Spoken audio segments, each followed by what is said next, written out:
I had never expected the silence of my home to feel so heavy. Nights dragged longer than they should, my husband buried in his work, always traveling, always too tired to notice me when he did return. I told myself I had chosen this life, that the loneliness was part of being married to a man so consumed by ambition. But still, there were moments when the emptiness crept in like an unwelcome guest, reminding me of everything missing. It was in one of those long stretches of absence that I began noticing the boy in the house differently, the boy who was not quite a child anymore.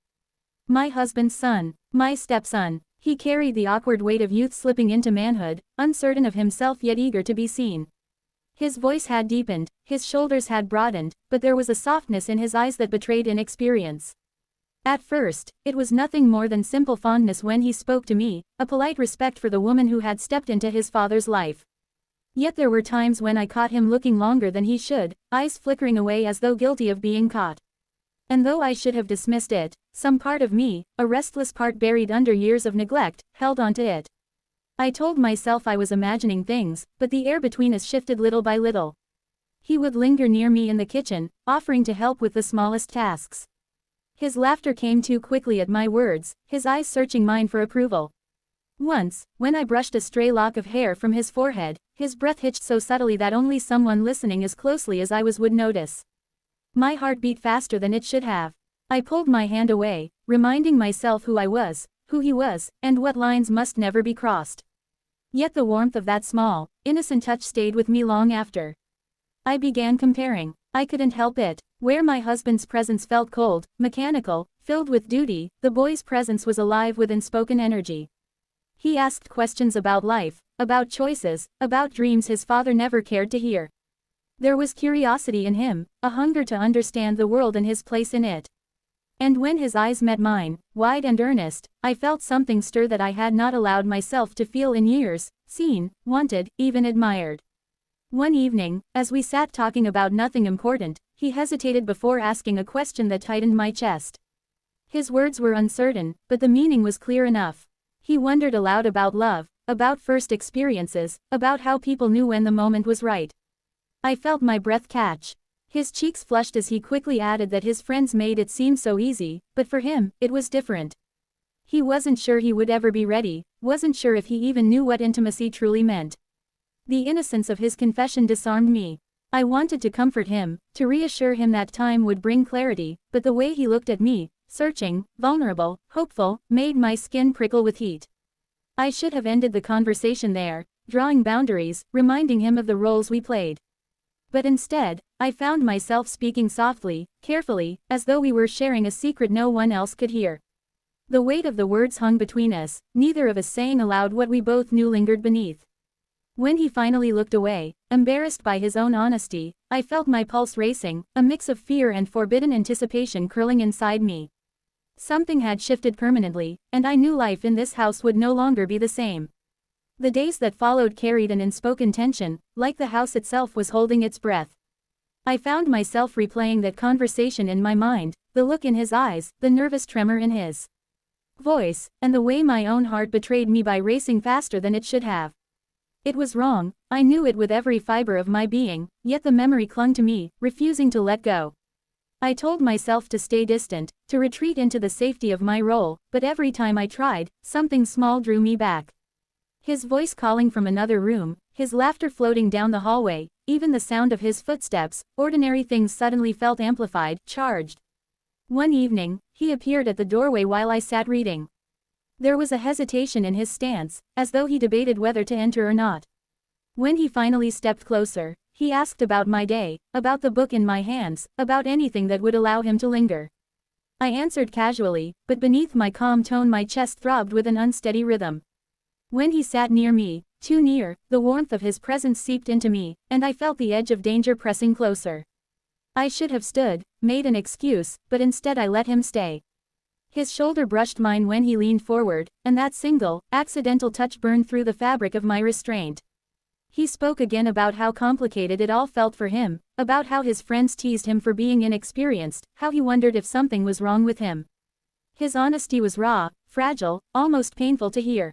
I wanted to tell him it was natural, that no one should rush such things, but the words tangled with feelings I shouldn't have allowed to exist. When I looked at him, really looked, I saw not just youth but a desperate need to be understood, and it stirred something reckless in me.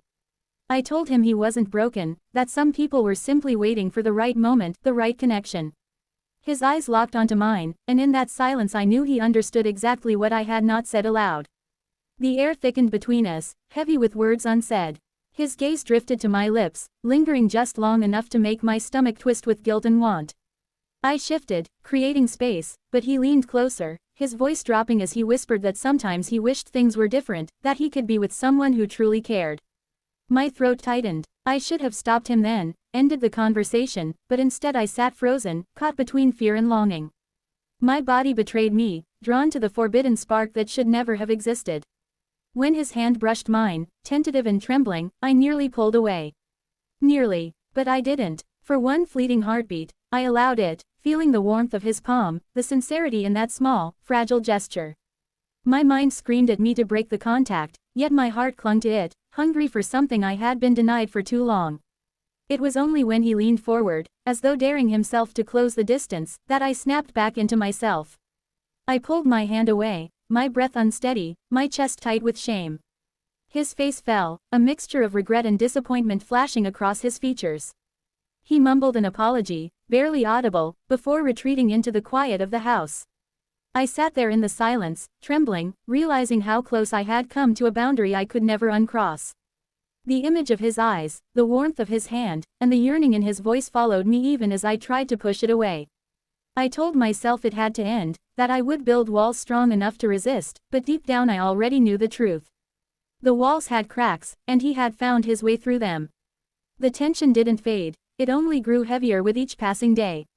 Avoiding him proved impossible. His presence was everywhere, in the way he lingered at breakfast, the way his eyes followed me when he thought I wasn't looking, the silence that buzzed with everything left unsaid. I told myself it was harmless, that as long as I kept my distance nothing would happen. But even as I repeated that lie, part of me knew I was only waiting for the moment when resistance would falter completely. It happened when the house was quiet, my husband gone for another stretch of work that had become our normal. The night stretched long, filled with restless thoughts and shadows that seemed to echo my own turmoil. When he appeared, hesitant but determined, I should have turned him away. I should have reminded him of who I was, of what we risked. Instead, I stayed rooted where I was, watching the way his nervousness softened into something bolder when he realized I wasn't sending him off. He spoke softly, words tumbling out in a rush, confessions he had kept bottled up. He admitted how he thought of me, how different it felt when he was near me, how he couldn't stop wondering what it might be like if he had his first real experience not with some careless girl, but with someone who saw him, someone who made him feel understood. His voice trembled, but his eyes stayed fixed on mine, waiting for my rejection, bracing for the push that never came. My chest ached with conflict, but beneath it ran a current of longing I could no longer deny. I had been untouched for so long, starved of tenderness, and in that moment, his desire felt like salvation. When I finally reached out, my hand brushing his cheek, the dam broke. His breath caught, his lips parting in disbelief before I pulled him closer.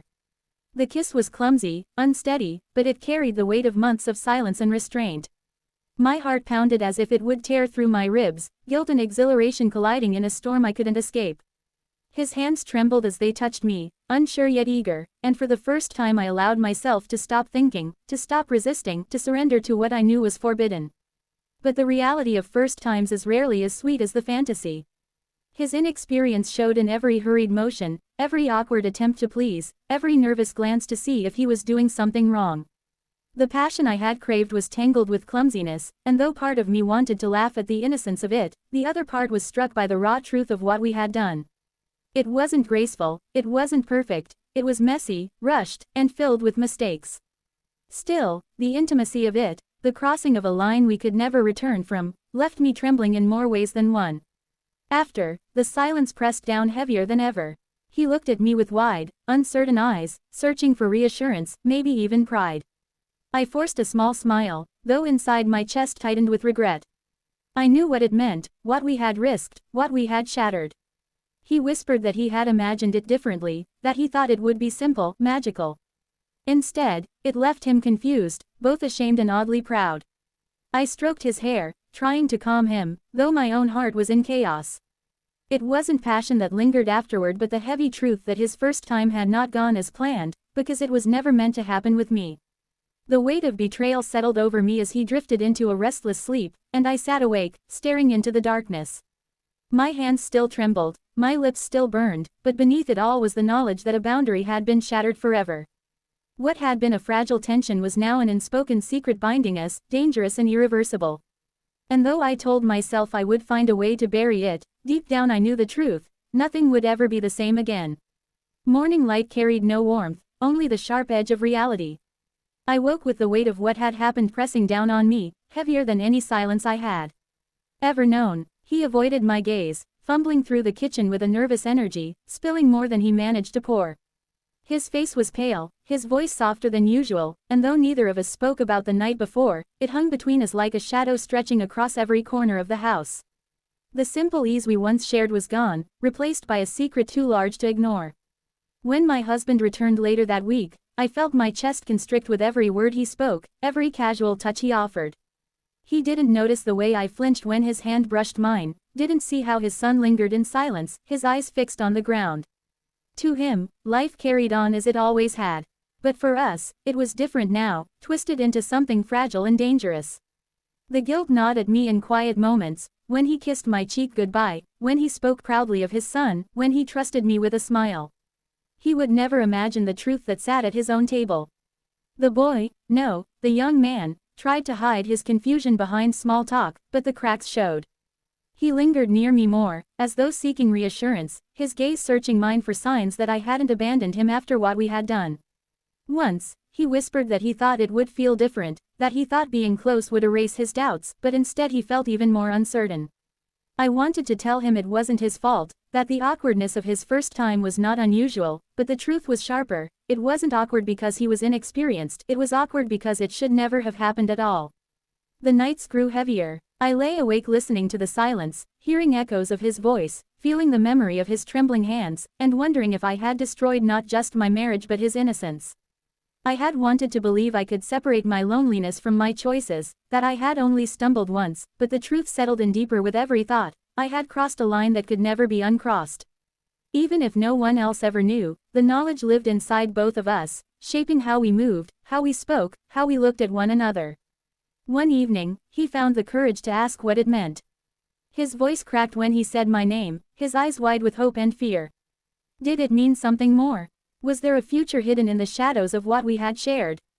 I felt my throat close, my heart hammering with the urge to comfort him, but I couldn't. I told him quietly, firmly, that it could never happen again. That what took place between us was a mistake, born from weakness, not from love. The hurt in his eyes nearly broke me, but I knew it was the only way to protect him, to protect us both from drowning in a secret too dark to carry forward. He turned away that night, shoulders tense, jaw tight, and I felt the finality in it. He would move on, in time, find someone his own, someone who could give him what I never should have taken.